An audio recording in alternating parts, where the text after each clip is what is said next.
நம்ம சின்ன பிள்ளையாக இருக்கும்போது டீ கடையிலலாம் இந்த சியாப்போ விற்கும். நம்ம வாங்கி சாப்பிடுவோம். யாரெல்லாம் சாப்பிட்ருக்கீங்கன்னு சொல்லுங்கள். எனக்கு ரொம்ப பிடிக்கும். இது ஊர்லெலாம் சூப்பராக இருக்கும் வாங்கி சாப்பிட்றதுக்கு. இது செய்கிறதுக்கு நல்லா பழுத்த வாழைப்பழம் தான் யூஸ் பண்ணி செய்வாங்க.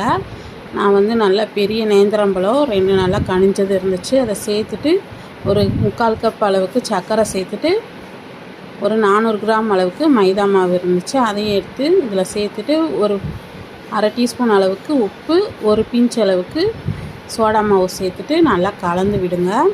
கலந்து விட்டுட்டு ஒரு 1/2 கப் அளவுக்கு பால் கொஞ்சம் கொஞ்சமாக சேர்த்து இதை நல்லா நம்ம பிசைஞ்சு எடுத்துக்கலாம். எடுத்துட்டு நல்லா சூடான எண்ணெயில் போட்டு இதை அப்படியே சின்ன சின்ன உருண்டையாக போட்டு நம்ம பொரிச்சு எடுத்து சாப்பிட்டா அப்படியே சாப்பிட்றதுக்கு நல்லா சாஃப்டாக ஜூஸியாக சாப்பிட ரொம்ப டேஸ்ட்டாக இருக்கும். இதுக்கு நம்ம ஏலக்காய் தூள் போடலாம். இல்லாட்டினா நான் வெனிலா எசன்ஸ் தான் சேர்த்துருக்கேன். அது கூட ஃப்ளேவர் ரொம்ப நல்லாயிருக்கும்.